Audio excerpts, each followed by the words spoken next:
Pilih mana, puasa Islami atau puasa Kristen? Bagian 1. Alhamdulillah, Allah mempertemukan kita kembali dengan bulan Ramadan. Bulan penuh berkah serta ampunan, bulan di mana diturunkannya Al-Quran untuk pertama kalinya dan di bulan ini pula umat Islam diwajibkan untuk berpuasa. Kata puasa dalam bahasa Arab adalah siyam atau saum, keduanya merupakan bentuk masdar, yang bermakna menahan.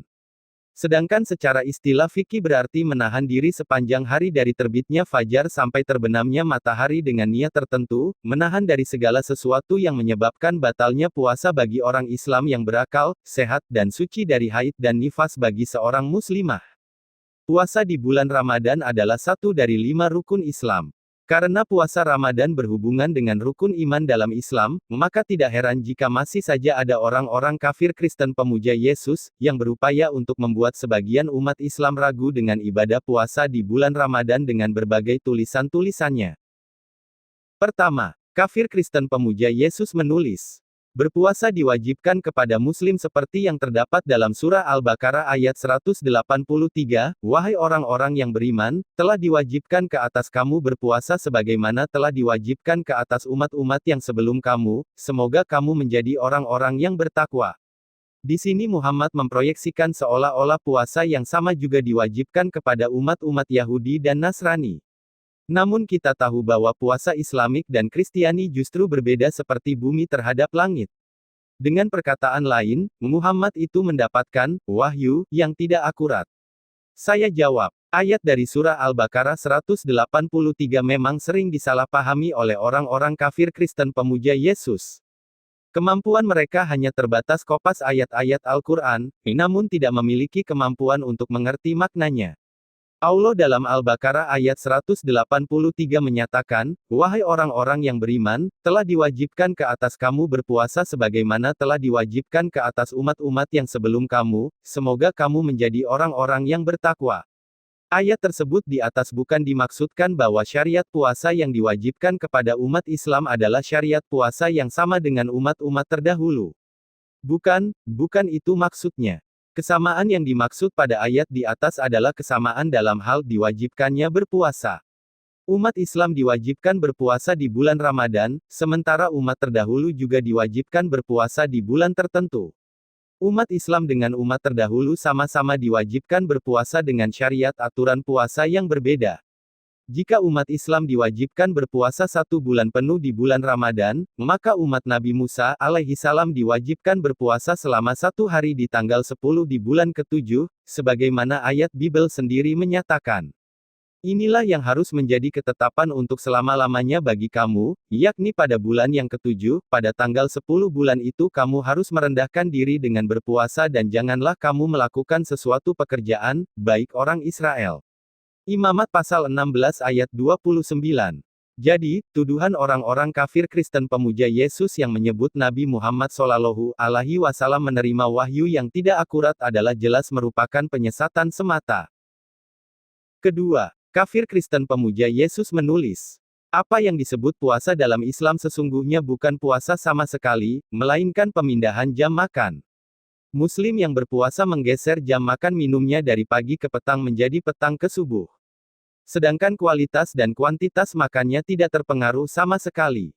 Malahan kalau mau jujur, kualitas dan kuantitas makan minum di waktu puasa jauh dipertinggi dan diperpuaskan melebihi waktu-waktu selainnya. Apa yang ditahan, dipuaskan lampias dalam bukaan puasa, termasuk merokok dan lain-lain. Itu sebabnya orang Barat atau non-Muslim sering bertanya terheran-heran kenapa dalam masa Ramadan semua penjualan makanan menjadi naik, termasuk harganya. Bukankah seharusnya turun, karena orang berpuasa berarti mengurangi segala nafsu duniawinya termasuk nafsu makan minum? Saya jawab, kualitas dan kuantitas makan di bulan Ramadan yang disebut orang-orang kafir Kristen pemuja Yesus tidak terpengaruh sama sekali. Dapat saya jelaskan bahwa orang-orang kafir Kristen pemuja Yesus hanya melihat dan tidak pernah merasakan bagaimana kita umat Islam menjalankan puasa Ramadan. Mereka orang-orang kafir Kristen pemuja Yesus tidak pernah berpuasa penuh seperti umat Islam berpuasa.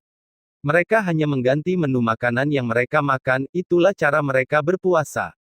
Memang kalau dilihat puasa Ramadan yang diwajibkan kepada umat Islam seolah cuma menggeser jam makan dari menggeser jam makan minumnya dari pagi ke petang menjadi petang ke subuh. Tetapi ingat, kita umat Islam berpuasa di siang hari di saat kebanyakan kita beraktivitas di luar rumah. Beraktivitas di siang hari dengan kondisi puasa bukan perkara ringan. Berbeda jika seandainya puasa yang kita lakukan di malam hari, kita bisa tiduran di rumah sampai waktu berbuka di pagi harinya. Kualitas dan kuantitas makanan saya akui memang meningkat di bulan Ramadan. Peningkatan kualitas makanan memang sudah seharusnya dilakukan untuk menunjang kelancaran berpuasa. Peningkatan kuantitas paling cuma makanan kecil sebagai takjil berbuka puasa. Penjualan makanan yang meningkat di bulan Ramadan tidak dapat dijadikan bukti bahwa umat Islam mempuaslampiaskan makan di saat berbuka puasa. Menu untuk berbuka boleh saja bertambah, tetapi kemampuan perut orang yang berpuasa justru berkurang. Yang biasanya sanggup makan nasi satu piring penuh, di bulan Ramadan saat berbuka puasa, baru sedikit makanan masuk ke perut, rasanya sudah kenyang. Itu yang saya rasakan saat berbuka puasa dan itulah gambaran makannya orang-orang beriman, sebagaimana Rasulullah Shallallahu Alaihi Wasallam bersabda, seorang mukmin itu makan dengan 1 usus, sedangkan orang kafir makan dengan 7 usus. Walaupun demikian, tidak menutup kemungkinan ada sebagian umat Islam yang mempuaslampiaskan makan minum saat berbuka puasa. Hal tersebut bukanlah cara berbuka puasa yang benar dan tidak adil jika kesalahan sebagian kecil umat Islam tersebut juga dibebankan kepada umat Islam keseluruhan.